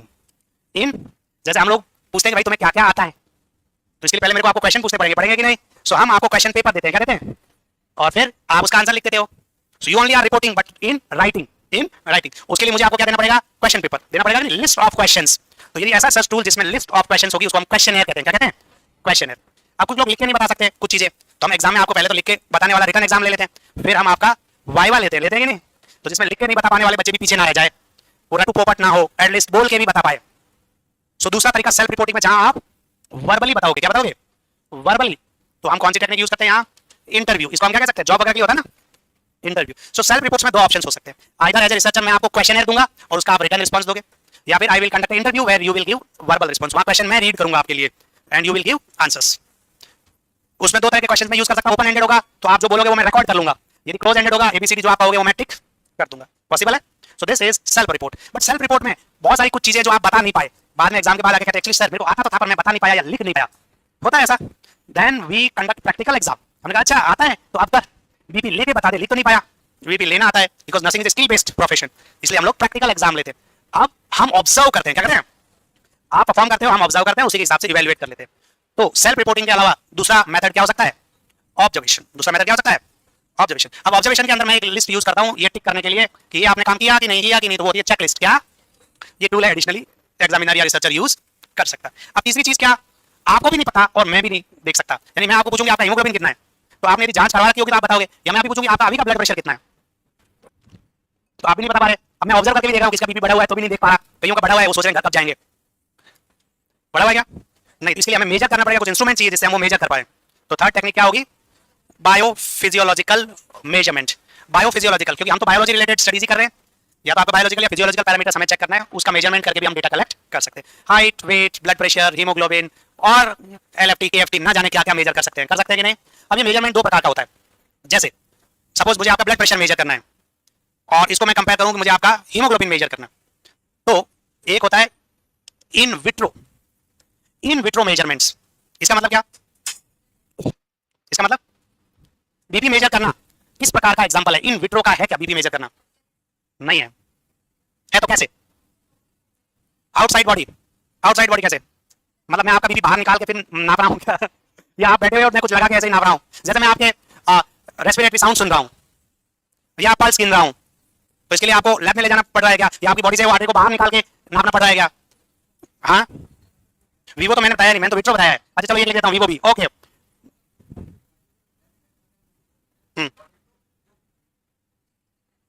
आप उल्टा हो गया, आपको कैसे याद रखना? आईवीएफ पता है? IVF in vitro fertilization. Normally fertilization तो बॉडी में होता है ना? कहाँ होता है वो भी पता है आपको, तो फैलोपियन ट्यूब में। फैलोपियन ट्यूब में कहाँ होता है वो भी पता है, एम्पुला में। एम्पुला में भी कहाँ होता है वो भी पता है, क्योंकि हम तो सारा पढ़ाते हैं। पता है कि नहीं? कहाँ पे? बस क्या, जहाँ वो एम्पुला स्टमिक जंक्शन होता है और वहां पे वो एक विशेष प्रकार की सेल्स होती है, पता नहीं सर ने? पैग सेल्स ना, पैग सेल्स नहीं, ओके कोई नहीं। अब आपको पता चला कि विद इन द बॉडी आप मेजर कर पा रहे हो, आपको कुछ सैंपल आउटसाइड बॉडी ले जाके लैब में नहीं ले जाना पड़ रहा, तो वो हुआ इन वीवो। जैसे आपका वेट लेना है तो आपका वेट कुछ बाहर निकाल के थोड़ी नाप रहे हैं, आपको सिर्फ वेट मशीन पे खड़ा करा, बोन का लीवर का अलग कर रहे हैं क्या? नहीं। So in vitro means outside body, you have to have some labs to process that findings. Haemoglobin के लिए मैंने आपका ब्लड सैंपल निकाला और आप उसको लैब में जांच रहे हैं, आप तो घर चले गए। So whichever is measured inside laboratory. अब आपका ब्लड प्रेशर या हाइट लैब ने ले लिया है, इसका मतलब वो इन विट्रो नहीं हुआ, ठीक है? इसमें हमने आपकी बॉडी के साथ मेजर किया है, and that is with in the body itself. हमने कुछ आउटसाइड आपका सैंपल नहीं निकाला है, समझ पा रहे हो? सो जो measurement outside body in lab that will be tested, that is in vitro, and with in the body हुआ तो इन वीवो। इन वीवो जैसे हमने आपकी एमआरआई करी, लैब में ले गए, आपको मशीन में से भी घुसेड़ दिया, लेकिन वो घुटना बाहर से निकाल के नहीं चेक करा कि लिगामेंट टूटा हुआ है, ठीक है? सो आपको लॉजिक लगाना, क्या लगाना है? Logic. Are you all getting this? So in vitro और in vivo measurements. So biophysiological के लिए आप यदि ऐसा रिसर्च करते हो जहां ऐसी कोई रिक्वायरमेंट है, तो आप और ऐसी डायग्नोस्टिक टेक्निक्स यूज कर सकते हो। सो ये तीन मेजर टेक्निक्स है, तीन मेजर टेक्निक्स। अब हम क्वेश्चंस पूछते हैं, सपोज क्वेश्चन के अंदर, तो वो ओपन एंडेड हो सकते हैं, जहां रिस्पोंडेंट अपने वर्ड्स में लिखेगा, आप अपने शब्दों में बयान कर सकते हो। क्लोज एंडेड होगा जहां आपको चॉइसेस दी जाएगी, true false, yes no, multiple response questions, multiple choice questions, whatever it may be. So observation के अंदर हम क्या यूज कर सकते हैं? चेकलिस्ट। यदि वो ट्रेड सिंपली यस और नो में प्रेजेंट है या नहीं, तो वो होती है ऑब्जर्वेशन चेकलिस्ट। तो ये हम चेकलिस्ट कहां यूज करते हैं? ऑब्जर्वेशन में, सपोर्टिंग टूल के लिए। आप भी एग्जाम से जाने से पहले चेक कर लेते हैं, ये सामान लिया लिया लिया, और सेंटर पे कॉन्फिडेंटली पूछ सकते हो। सो यहाँ चेकलिस्ट यस और नो में हम देख सकते हैं। ऐसे ही ये क्वेश्चन आया था ईएसआईसी के अंदर भी, आप सोच रहे हैं इसमें से क्वेश्चन नहीं आ रहा डेटा कलेक्शन में, अभी ताजा ताजा जो सिलेक्ट हुए हैं और यहाँ बैठे कोई है क्या जिसका एग्जाम में सिलेक्शन हो गया, यहाँ बैठा है? आ ही नहीं रहे, वो आज पार्टी कर रहे होंगे। एनीवेज ये प्रोविजनल लिस्ट है, उनको बता देना, जब तक अपॉइंटमेंट ऑर्डर हाथ में नहीं आए, नेवर सेलिब्रेट टू अर्ली। और इसका आंसर बताओ। Most appropriate data collection tool to measure attitudes towards anything, जैसे यहाँ condom use would be. Attitude measure करना है, जैसे क्या आप सहमत हो कि हमें फ्लैग होस्टिंग में आना चाहिए? आप कहते आना तो चाहिए पर हमें नहीं, है ना, बाकियों को आना चाहिए, ऐसा। सो एटीट्यूड को यस नो में बोल पाना काफी मुश्किल है। Sometimes you strongly agree, sometimes you partially agree, sometimes you are undecided कि मैं अभी नहीं बता सकता, समटाइम्स यू आर 50-50। जैसे आपको नर्सिंग पसंद है, ये बोल पाना बिगिनिंग में शायद आपके लिए नो बोलना आसान था, अब धीरे धीरे आपको पता चला इतना बुरा भी नहीं है, नहीं करता नर्सिंग तो और क्या कर लेता, और जिन्होंने नर्सिंग नहीं करी उनके मुकाबले तो हो सकता है ठीक ही है, या फिर दुखी होने वाले भी है क्योंकि वो गलत सैंपल्स को देख रहे हैं कि यार देख लो इसने तो स्कूल छोड़ दी और आज फॉर्च्यूनर में घूम रहा है, उसको देख के भी दुखी हो सकते हो। फिर कल खबर आएगी कि पुलिस ने एक फॉर्च्यूनर पकड़ी, पैर में लगी गोली, और आपने फोटो देखा तो वो निकला जिसके बारे में तुम दुखी हो रहे थे। फिर वो बाबा जी के वहां भजन कर रहा जेल में, अपने बाबा जी बैठे ना, उनको कल पैरोल भी मिल गई है। ओके, सो यहाँ पर क्या होगा? एटीट्यूड देखने के लिए, चेकलिस्ट तो नहीं, चेकलिस्ट तो परफॉर्मेंस या स्किल देखने के लिए यूज करते हैं अपन। क्या देखने के लिए? स्किल्स। ऑब्जर्वेशन में स्किल्स देखने के लिए यूज कर सकते हैं। विग्नेट्स और क्यू शॉट्स क्या होते हैं, ये आपने सुने हैं क्या? विग्नेट्स या क्यू शॉट्स मैं बता देता हूँ। देखिए आजकल हम लोग आपको सिनेरियो बेस्ड या case scenario based, simulation based question पूछ रहे हैं यूट्यूब पे। आके सर 1.5 साल से लगभग मेहनत कर रहे हैं, नॉर्थ 5 के टाइम से। तो जो आपके क्वेश्चन में लिखा हुआ था ना, क्वेश्चन शुरू होने से पहले, 60 year old male brought in emergency with a history of road traffic accident, heavily bleeding, GCA score 5, और ऐसा कुछ लिखे, और फिर लिखा जा रहा है कि in the emergency what will be your first assessment, और फिर कुछ ऑप्शंस लिखे रहते हैं। जो ये केस डिस्क्राइब किया गया है ना, केस को, इसको हम केस विग्नेट्स कहते हैं। क्या कहते हैं? केस विग्नेट्स, जिसमें आपको एक सिनेरियो बताया, आप केस को समझ पा रहे हो, जिससे एज ए नर्स आप डिसीजन को ले पाओ। हम एक सिचुएशन देते हैं आपको डिसीजन मेकिंग के लिए कि यदि आप इस सिचुएशन में होंगे तो क्या करोगे। हम आपका critical skill, decision making skill check करना चाहते हैं, और प्रायोरिटी भी सेट करना देखना चाहते हैं कि करना तो सभी है, आपको जो 4 ऑप्शन है पहले क्या करोगे ये भी देखना पड़ता है कि आपको प्रोटोकॉल या जो हॉस्पिटल रूल्स है उसकी कितनी जानकारी है। आइडियली एज ए नर्स आप कुछ और करना चाहोगे, बट प्रोटोकॉल के तहत वो पहला स्टेप नहीं है, क्योंकि आप वो करने को ऑथराइज नहीं हो। यस, तो हो सकता है कि आप फिजिशियन को इन्फॉर्म करोगे, वो भी कई बार प्रोटोकॉल के तहत पहला स्टेप हो जाए। Are you getting this? तो ये जो सिनेरियो या एक केस विग्नेट दिया जाता है, इसको विग्नेट्स कहते हैं। या कपिल शर्मा या कॉफी विद करण देखते हैं आप लोग, वो लोग एक कागज पे लिख के आते हैं कि ऐसी ऐसी सिचुएशन होगी तो आप क्या करोगे, वो उनसे क्वेश्चन पूछता है कि नहीं, तो उसने अपना केस विग्नेट बना के रखा है। और ऐसे ही क्यू शॉट्स क्या होते हैं? छोटे छोटे ऐसे कार्ड्स बने हुए होते हैं, छोटे छोटे cards, calendar cards, good thoughts के कार्ड्स ऐसे डिब्बी में आते हैं, मोटिवेशन के। ऐसे एकेडमिक्स बना सकते हैं हम, जैसे meaning of TV, definition of TV, fact related to TV, ऐसे छोटे छोटे cards to cover a topic, उसको क्या कह सकते हैं? Cue shots. क्यों शॉर्ट्स।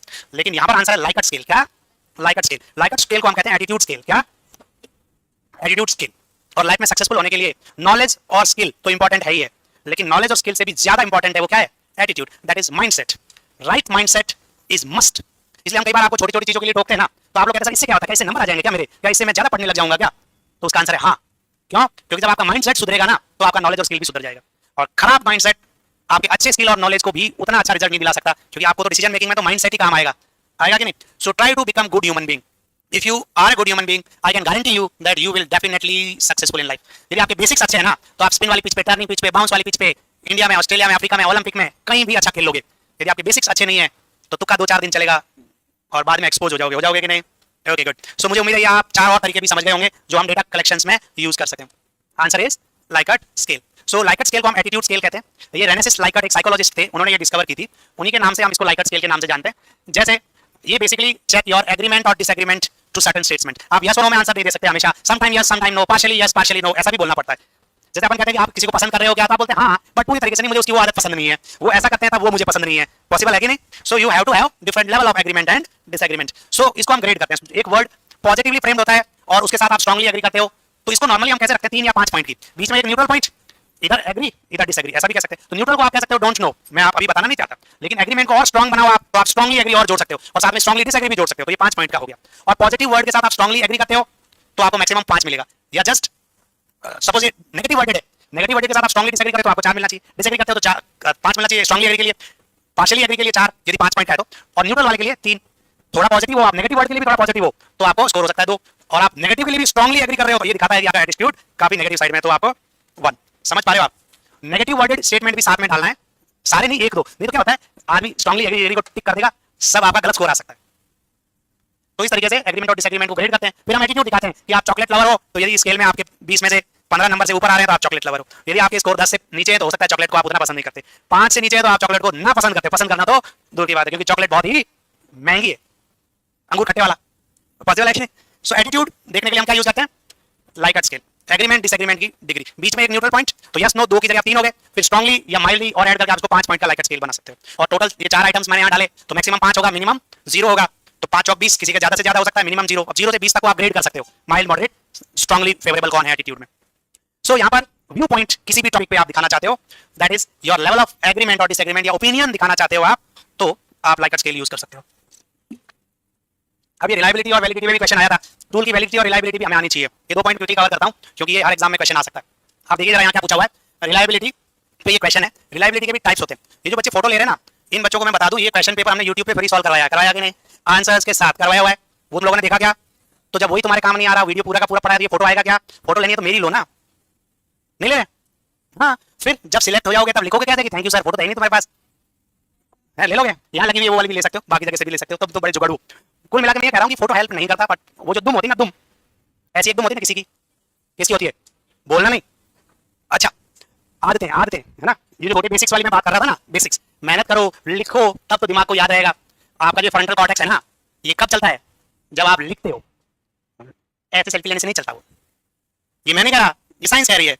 इसीलिए तो बचपन में सिखाया जाता था लिख लिख के पढ़ो, लिख लिख के पढ़ो। लेकिन तुम लिखने वाले बच्चों को देख लो, जिनकी आदत है लिख लिख के पढ़ने की, क्योंकि बेसिक आज भी वही है, टेक्नोलॉजी आ गई है, सब नहीं लिख सकते तो कुछ तो लिखो, कुछ नहीं सकते लिख सकते तो मेरा नाम तो लिखो। हाँ, फोटो से ज्यादा वो खाकर होगा। एनीवेज, सो आपको मैं बता दूं कि रिलायबिलिटी में भी एक टाइप है जो यहाँ 3-4 दे रखी है, इसमें से approach to reliability assessment that involve administration of same measure to same people on 2 different occasion. उदाहरण के तौर पे रिलायबिलिटी मतलब भरोसा, है ना? आप लोग हम पे भरोसा करके यहाँ आए कि नहीं? क्या भरोसा किया कि हम पढ़ाते हैं, एग्जाम में वो आता है, आप सिलेक्ट हो जाते हो, यही भरोसा करके आए। ये भरोसा कैसे आया? कंसिस्टेंसी से। लेकिन मुझे यकीन है आज भी बहुत सारे बच्चे आते हैं, कल भी मेरे पास 2 MP से बच्चे आए थे, आज वो अंदर बैठे हैं कि चले गए मुझे पता नहीं, बट मैं तो रियल लाइफ एग्जांपल ही देता हूँ।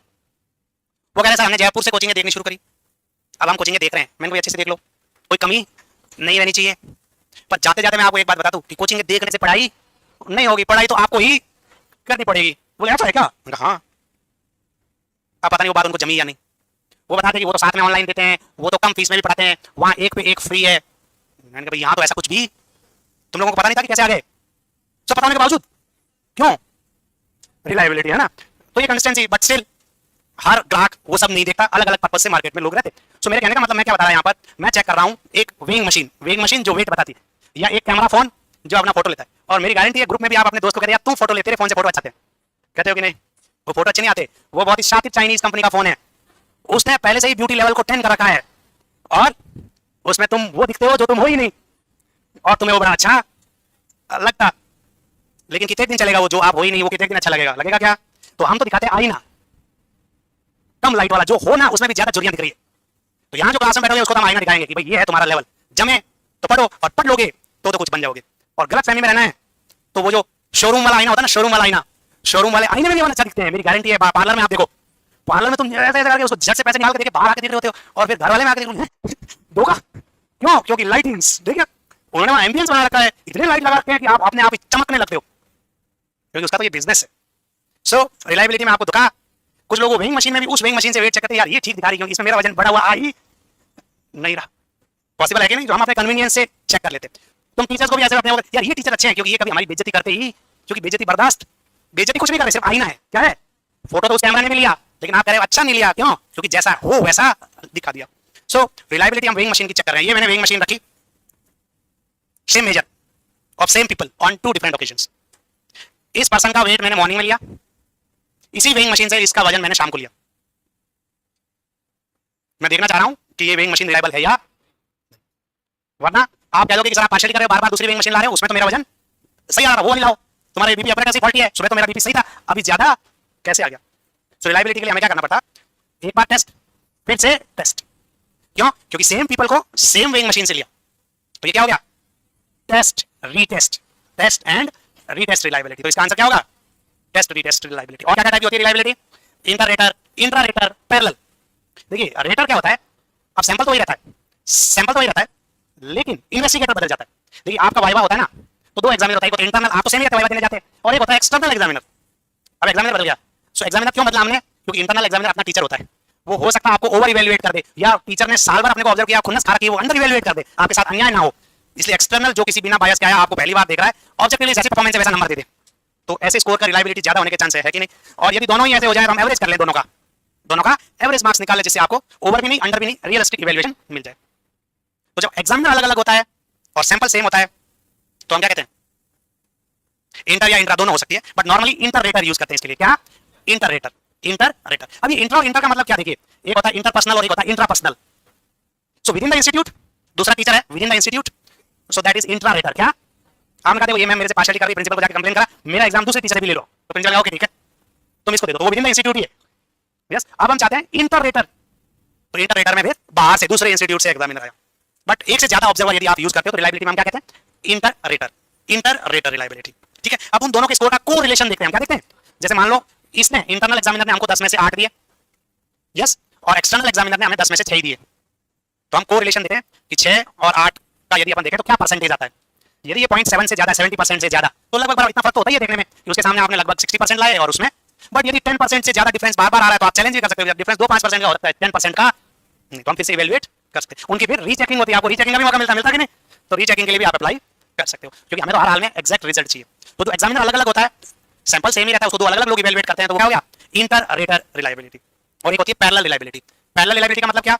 एक यहाँ पे और वैसी ही सिचुएशन में दूसरी जगह। जैसे हम कहते हैं कि इंडियन क्रिकेट टीम अच्छा खेलती है इंडिया में, लेकिन श्रीलंका वाले बीच में जाके देखा अपन ने मैच हार गए, T20 में जीत रहे थे, वनडे में हार गए कि नहीं?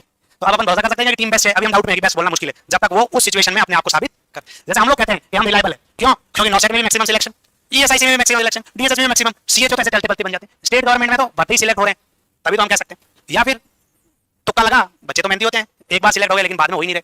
आपको तो डेली कोई ना कोई सिलेक्टेड आदमी से मुलाकात होगी कि नहीं यहाँ? तो ये कंसिस्टेंसी रिलायबिलिटी एक एनवायरमेंट में डेवलप करिए टीम एफर्ट से, और जो अच्छा रिजल्ट दे रही है, आप लोग मेहनत कर रहे हो, तब आपका भरोसा लगातार बना हुआ है। और हमने तो कहीं तो लिख भी रखा है, कहीं लिखा है क्या वो भरोसे वाली बात? नहीं लिखा हुआ है, वो जैन चाहिए तो भरोसा टाइप वाला नहीं लिखा हुआ है, लिखा हुआ था पर मेरे को लगा कहीं से हटा दिया अभी। चलो कोई नहीं, तुम्हारे दिल में तो लिखा हुआ है ना। तो ये चारों रिलायबिलिटी के कुछ चेक करने के तरीके, कोरिलेशन देखते हैं हम। क्या देखते हैं? कोरिलेशन। ऐसे ही एक और क्वेश्चन है यहाँ पर, इसका आंसर देना है आपको। Accuracy and consistency of research tool is known as. ऊपर रिलायबिलिटी लिखा हुआ दिख रहा है, मेरे ख्याल से आपको लग रहा है आंसर भी वही हो सकता है। और मैं बता रहा हूं आने वाले एग्जाम के अंदर क्वेश्चन एज इट इज दिखने की संभावना बहुत ही ज्यादा है, आया हो ये बहुत बार। देखिए यहाँ पर मैंने एक वर्ड बताया, कंसिस्टेंसी इज रिलायबिलिटी, बताया कि नहीं? भरोसा तो तभी होता है कंसिस्टेंटली, लेकिन एक बात बच्चों आपको याद रखना है, कंसिस्टेंटली झूठ झूठ झूठ झूठ फैलाया जाए ना तो उसमें भी लोगों को भरोसा हो जाता है, ये भी पॉसिबल है।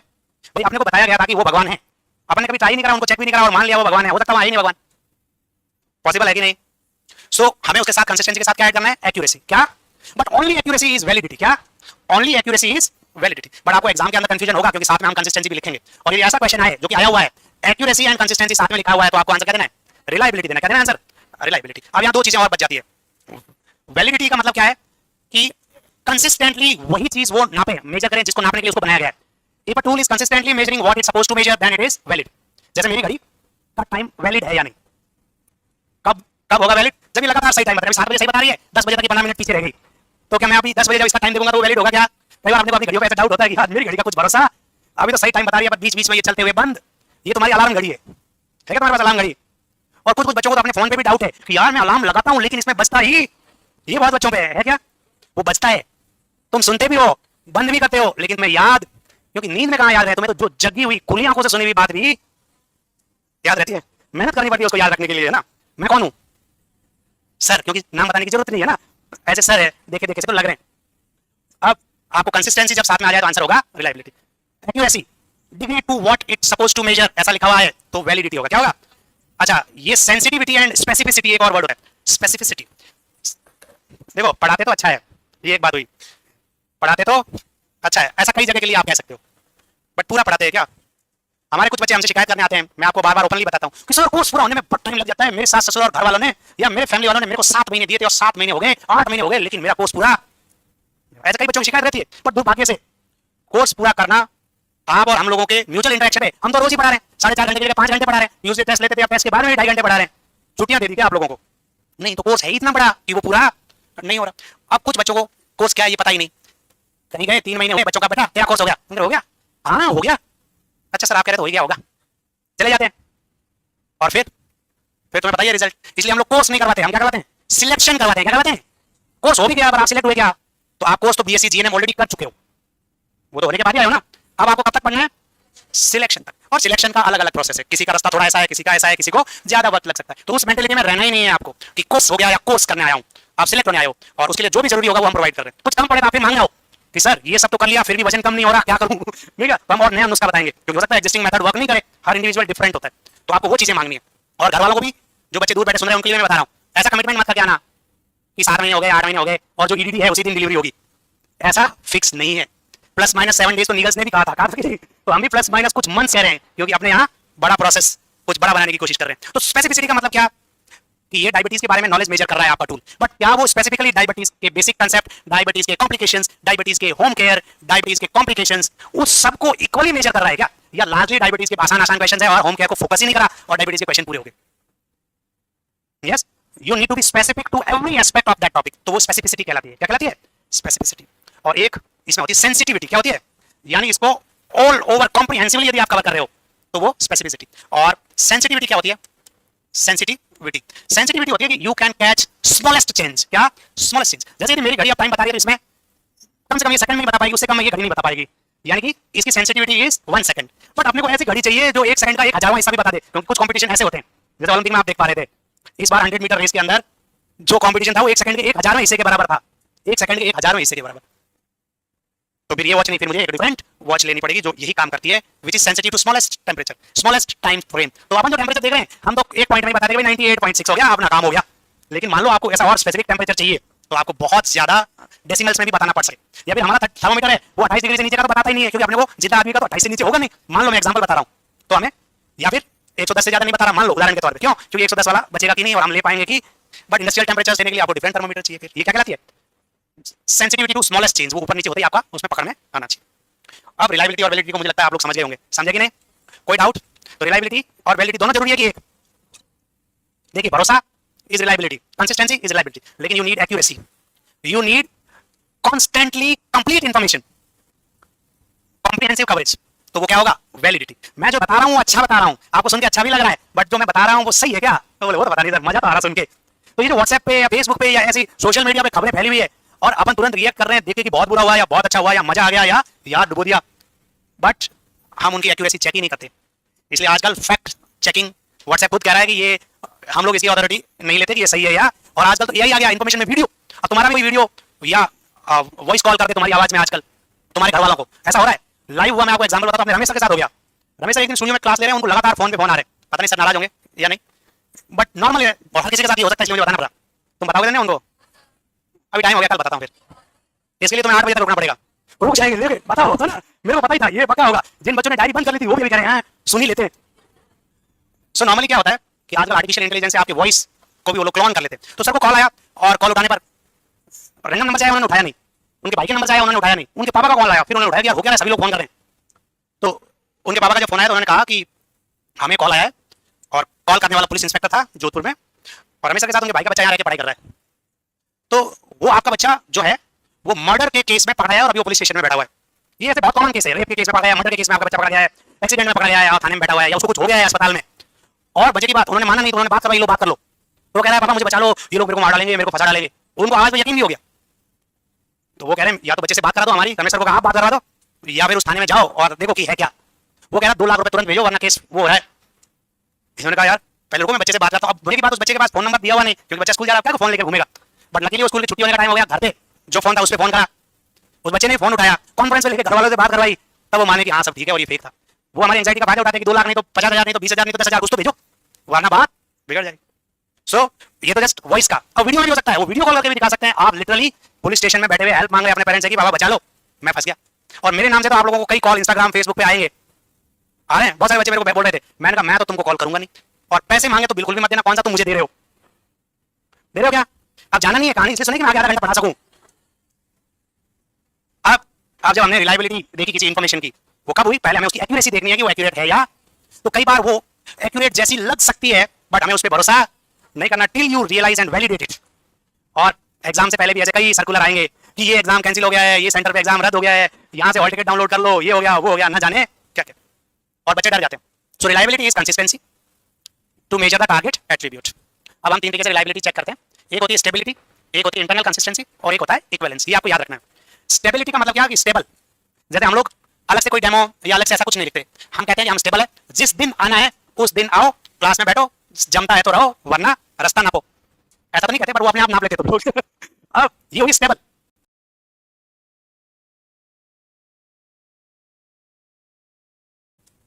स्टेबिलिटी कैसे चेक करोगे? कोई चीज स्टेबल है वो कैसे चेक करोगे? अभी तो चेक किया था हमने, ऐसा तो नहीं कहते, पर वो अपने आप नाप लेते तो अब ये हुई स्टेबल। तो स्टेबिलिटी कैसे चेक करोगे आप? स्टेबिलिटी कैसे चेक करोगे? कोई चीज स्टेबल है वो कैसे चेक करोगे? अभी तो चेक किया था हमने, टेस्ट एंड रीटेस्ट। पिछली बार भी आए थे, इस बार भी आए थे, अगली बार भी आए थे, वैसा ही मिला। So stability is tested by a method called as test and retest. जो अभी अपने क्वेश्चन में देखा था, सेम सैंपल्स को सेम ही चीज बार बार देंगे और वैसा ही रिजल्ट लगभग आ रहा है।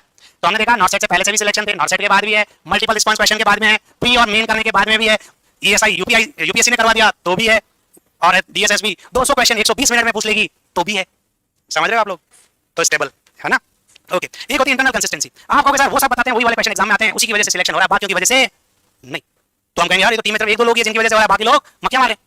या जैसे अपन क्रिकेट टीम का या ओलंपिक में गए कि मेडल तो जीते 6 लोग, गए थे 127 लोग, बाकी ने क्या कहा? तो ऐसे नहीं होता कि मेडल जीते तो ही वो, क्योंकि मेडल तो एक इवेंट में 3 ही मिलते हैं। अब 20 लोग पार्टिसिपेट करके ओलंपिक के लिए क्वालीफाई करना भी तो बड़ी बात है। कुछ लोगों का अलग रोल होता है। अब कुछ लोग 4th नंबर पे रहे, अब 4th वाले को मेडल नहीं, लेकिन उनको कोई गिन नहीं रहा, बट 4th में आना भी एक बड़ा अचीवमेंट ही था। सो यहाँ टीम कुछ खिलाड़ियों के दम पे ही जीत रही है क्या, या सारे खिलाड़ी बराबर कर रहे हैं, तो वो टीम रिलायबल ज्यादा होगी। अब एक रजनीकांत मोदी जी या ओबामा या ट्रम्प का फोटो लगा के मार्केटिंग कर रहे हैं कि सारे सब्जेक्ट मैं ही पढ़ा दूंगा, आई एम द रजनीकांत।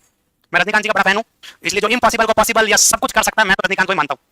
इसीलिए क्योंकि पिक्चर में ऐसा ही दिखाया गया था कि नहीं। मान लो रजनीकांत खड़े हैं और आगे 7 लोग हैं और रजनीकांत की गन के अंदर एक ही बुलेट है, तो भी वो सारे लोगों को मार सकता है कि नहीं? हमें भरोसा है पक्का मार देगा। इनफैक्ट मैं तो ये कह रहा हूं वो गन खाली है तो भी पक्के उन 7 को मार सकता है कि नहीं? तो ये थी रिलायबिलिटी। एनीवेज, अब मैं थक गया हूं। और अब ये कैसे आई हमारे पास? अब हमने रजनीकांत के नाम से टिकट ले लिया, मूवी के अंदर 4 और चिंदी स्टार, उनको देख के बड़े डिसअपॉइंट हुए, मतलब खान साहब आ गए। अब इंटरनल कंसिस्टेंसी हम क्या करेंगे? टीम को 2 भागों में बांट देंगे। जो हमारे क्वेश्चंस है उनको हम 2 भागों में बांट देंगे। कैसे करेंगे? क्वेश्चन 1, 2, 3, 4 ऑड इवन, और हम देखेंगे क्वेश्चन नंबर 1 जितना अच्छे से उस फिनोमेना से रिलेटेड है, क्वेश्चन नंबर 4, 5 सारे के सारे रेलेवेंट है, उनका रेलेवेंस भी देखना है हमें। क्वेश्चन राइट हो सकता है बट उसका संदर्भ गलत हो सकता है। जैसे मैं अक्सर एग्जांपल देता हूं, तुमने नर्सिंग केयर प्लान लिखा, नर्सिंग केयर प्लान में तुम लोगों ने इंटरवेंशन लिखा, चाहे डायग्नोसिस कुछ भी हो, डायग्नोसिस पेन, अल्टर्ड स्लीप, या इनफेक्टिव इंडिविजुअल कोपिंग, या पुअर डाइट से रिलेटेड कुछ, अल्टर्ड बॉडी न्यूट्रिशन, कुछ भी होगा। एक बच्चा हमारा हमेशा इंटरवेंशन में लिखता था give psychological support, give psychological support. अभी इंटरवेंशन गलत नहीं है, ठीक है, इंटरवेंशन गलत नहीं है, बट क्या ये वहां रेलेवेंट है? रेलेवेंट नहीं है तो मैं उसको नंबर नहीं दूंगा। समझ रहे हो आप? इसीलिए यहां एक्यूरेसी के साथ साथ क्या चाहिए? रेलेवेंस। उस कॉन्टेक्स्ट के अंदर वो रेलेवेंट है या नहीं, तभी हम उसको वैलिड मानेंगे। क्या मानेंगे? तो हमें वैलिडिटी में ये रेलेवेंस वाली बात याद रखनी जब मैं वैलिडिटी बताऊं तब। सो अब क्या हो रहा है यहाँ इंटरनल कंसिस्टेंसी के अंदर, जो स्कोर इस टीम का है उसका लगभग को रिलेट करें 80% से ऊपर है तो आज इसका दिन था, कल उसका दिन हो जाएगा। यानी हम इसको क्या कर रहे हैं? दो भागों में बांट रहे हैं, यानी स्प्लिट हाफ। क्या कर रहे हैं? Split half. तो जैसे आप स्टेबिलिटी टेस्ट रीटेस्ट से देख रहे थे, ऐसे ही हम इंटरनल कंसिस्टेंसी किससे देख रहे हैं? Split half techniques. और दोनों का कोरिलेशन तो फिर देखना ही है। कोरिलेशन मतलब x इतना है तो y कितना, उसका कितना परसेंट हो पाता है। ये वर्ड कोरिलेशन याद रखना, क्योंकि आगे कोरिलेशन पे भी क्वेश्चन आया हुआ है और ये साइन ने कोरिलेशन भी पूछा था कि नहीं। अब आगे लास्ट बात इक्विवेलेंस। इक्विवेलेंस तो हमने ऑलरेडी देख लिया। क्या है इक्विवेलेंस? कि चाहे एग्जामिनर कोई भी हो जाए, इंटरनल हो या एक्सटर्नल, हम तो नंबर लाके ही, क्योंकि हमने तो सब पढ़ रखा है, हमें तो आता है। यानी एग्जामिनर बदल रहा है, हम सेम ही है। इंटरेटर मतलब इवैल्यूएटर बदल रहा है, एक हो, दो हो, तीन हो, हम सेम रिजल्ट ला रहे हैं। तो इवैल्यूएटर x आया तो भी हमारा ये नंबर, y आया तो भी ये नंबर। अब दोनों का कोरिलेशन देख लेंगे। सो जब एग्जामिनर इवैल्यूएटर बदल जाता है फिर भी हम इक्वली अच्छे नंबर ला रहे हैं, तो ये क्या हो गया? इक्विवेलेंस। यस, ये तीन तरीके से वैलिडिटी रिलायबिलिटी देखी जाती है। कोई डाउट? ओके। क्या ऑब्जेक्टिविटी एक्चुअली हम यूज नहीं करते, बट रिसर्च में मैंने आपको बताया ना, objectivity means empirical, which can be seen, which can be proved, which can be felt by senses, that is called as objectivity. यदि मैं कहूं कि मैं भगवान हूं तो मैं यहां चमत्कार दिखाऊं तभी आप मानोगे, मानोगे कि नहीं? यदि हम कहते हैं हमारे यहां ज्यादा सिलेक्शन होते हैं तो आप मानोगे क्या? नहीं। आपको प्रूफ चाहिए। क्या चाहिए? तो प्रूफ कहां है कि नहीं? और वो वाली जगह आपकी है, कहां है वो? तो objectivity is must in research. ये कोई रिसर्च टूल में नहीं, हर जगह you have to be objective, which can be verified, which can be verified. और नेक्स्ट लेक्चर में हम कुछ बचे हुए टॉपिक्स देखेंगे। Thank you. अच्छा, आप लोगों को फ्लैग